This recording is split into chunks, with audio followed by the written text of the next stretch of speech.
So ma'am, हमें सबको पता है कि स्लीप का फिजिकल हेल्थ पे इम्पैक्ट होता है, बट मैं ये जानना चाहती थी कि मेंटल हेल्थ पे स्लीप का कैसे इम्पैक्ट होता है। जी, मेंटल हेल्थ और स्लीप का बहुत क्लोज कनेक्शन है। अगर हम ठीक से सोए नहीं हैं तो दिन भर हम चिड़चिड़े रह सकते हैं, गुस्सा बढ़ सकता है और गुस्से में हम कई बार वो चीज़ें भी कह जाते हैं जो एक्चुअल में हम किसी से कहना नहीं चाहते। इसका मतलब एक आपने देखा कि फिजियोलॉजिकल सिम्पटम गुस्सा बढ़ना, इंक्रीज्ड एंगर, और दूसरा उसका जो बिहेवियरल एस्पेक्ट देखा, जो साइकोलॉजिकल एस्पेक्ट है कि किसी के साथ हमारा मतभेद हो गया उसके चलते। इस तरह एक पूरी रेंज हो गई सिम्टम्स की जो फिजियोलॉजिकली और साइकोलॉजिकली अफेक्ट करेगी, नेगेटिवली अफेक्ट करेगी जब हमें स्लीप डिप्राइवेशन हो, लैक ऑफ स्लीप बोलते हैं उसको। दूसरा लेस स्लीप, जब हम कम सोए हों। कम सोए होने की स्थिति में हम 3-4 दिन तक भी झेल सकते हैं और डिपेंड करता है हर पर्सन की अपनी अपनी हैबिट्स पर। लेकिन जहां पर लैक ऑफ स्लीप या स्लीप डिप्राइवेशन है वहां पर उतनी ही ज्यादा इंटेंसिटी और फ्रीक्वेंसी हमारी जो रेसिप्रोसिटी है उसमें खराब होती चली जाएगी, और ये आपके पर्सनल, प्रोफेशनल और सोशल हर तरह के रिलेशन को खराब कर सकता है। Thank you ma'am. मैम, मेरा क्वेश्चन है कि आजकल लोग काफ़ी कॉन्शियस हो गए हैं अपनी डाइट को लेके, अपनी फिजिकल हेल्थ को लेके। तो कैसे डाइट हमारी मेंटल हेल्थ को भी इम्पैक्ट करती है? जी, जैसा खाओ अन्न वैसा मन, और हम साइकोलॉजिस्ट मन के ही डॉक्टर हैं।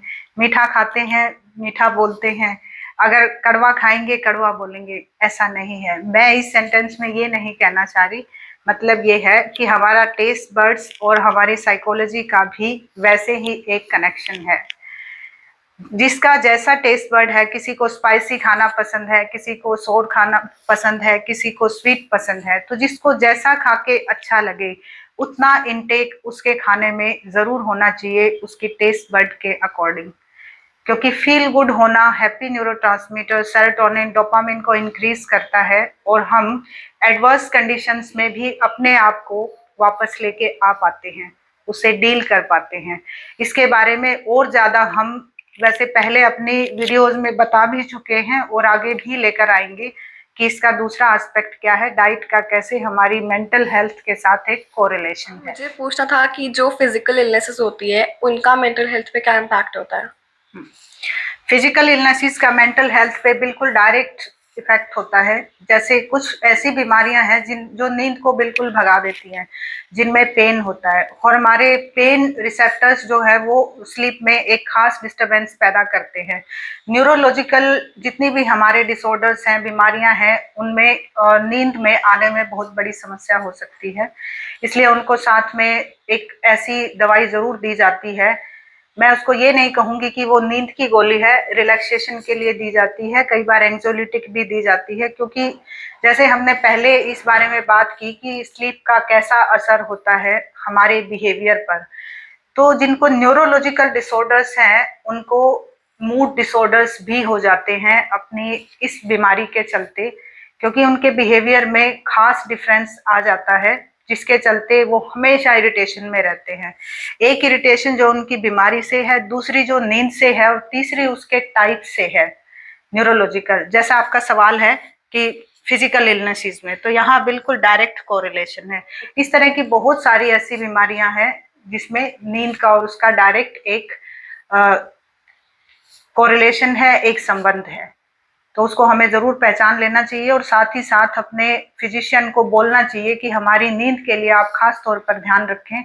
अगर हम सो अच्छे से पाएंगे तो अपने बीमारी को एक्सेप्ट भी कर पाएंगे, उसे डील भी कर पाएंगे और अपना जो हमारा ट्रीटमेंट प्लान दिया गया है उसे फॉलो भी इजीली कर पाएंगे। Thank you ma'am. जैसे कि आपने समझाया कि स्लीप और डाइट कितनी इम्पोर्टेंट है, तो हम अपनी स्लीप और डाइट को मेंटेन कैसे करें विद जब हमारे साथ साथ मेंटल या फिजिकल इलनेस भी है। Good question. स्लीप और डाइट हर डिपार्टमेंट में, मेडिकल में ऐसा होता है कि जब ट्रीटमेंट प्लान बनाया जाता है तो इंटीग्रेटेड बनाया जाता है। क्रॉनिक और ड्रेडेड डिजीजेस या ऐसी डिजीज जिनकी स्टेजिंग होती है उनका साथ में एक डाइटरी प्लान हमेशा रहता है। लेकिन बहुत ही कम लोग ऐसे होते हैं जो ट्रीटमेंट प्लान को इंटीग्रेशन में फॉलो करते हैं। अब जैसे हम लास्ट वीडियो में बात कर रहे थे न्यूरोलॉजिकल डिसऑर्डर्स की, तो वहां पर भी अब मान लीजिए कि किसी को न्यूरोलॉजिकल प्रॉब्लम है, साथ ही साथ उनको डायबिटीज है, तो उस केस में उनकी डाइट पर खास ध्यान देना पड़ता है। वेट गेन नहीं होना चाहिए, इंसुलिन नहीं बढ़ना चाहिए, तो इस तरह के कई सारे हैं जो आजकल सभी जानते हैं। तो यहाँ पर शुगर का बैलेंस रहना बहुत ज्यादा जरूरी है।